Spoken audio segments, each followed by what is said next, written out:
രാജ്യത്തിന്റെ 15ാമത് ഉപരാഷ്ട്രപതിയായി സി.പി. രാധാകൃഷ്ണനെ തെരഞ്ഞെടുത്തു. 452 വോട്ടുകൾക്കാണ് എൻ.ഡി.എ സ്ഥാനാർത്ഥി സി.പി. രാധാകൃഷ്ണന്റെ വിജയം. ഇന്ത്യ മുന്നണി സ്ഥാനാർത്ഥി ജസ്റ്റിസ് ബി സുദർശൻ റെഡ്ഡിക്ക് 300 വോട്ടുകളാണ് നേടാനായത്. അതേസമയം ഇന്ത്യ മുന്നണിയിൽ വോട്ട് ചോർച്ച സംഭവിച്ചതായാണ് റിപ്പോർട്ട്. അബ്ദുൾ റഷീദ് തയ്യാറാക്കിയ റിപ്പോർട്ടിലേക്ക്.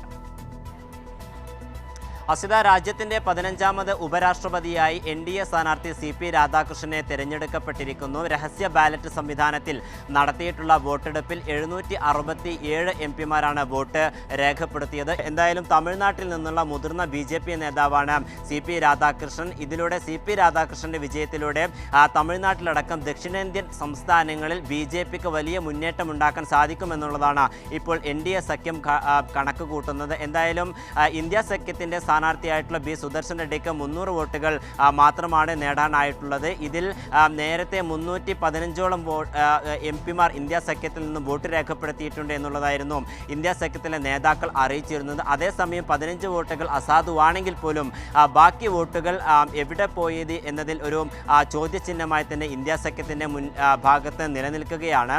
എന്തായാലും ഇന്ത്യ മുന്നണിയിൽ വോട്ട് ചേർച്ച സംഭവിച്ചിരിക്കുന്നു എന്നുള്ളതാണ് ഇപ്പോൾ വിലയിരുത്തപ്പെടുന്നത്.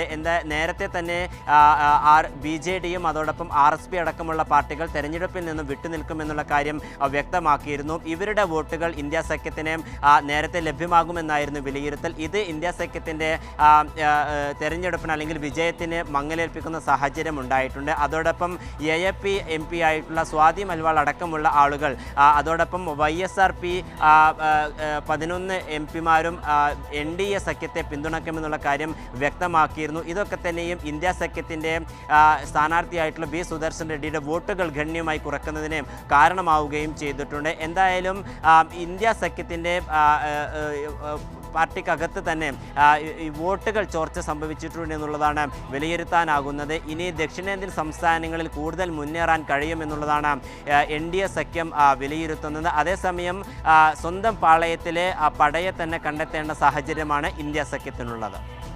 ശരി, അബ്ദുൾ റഷീദാണ് വിവരങ്ങൾ നൽകിയത്.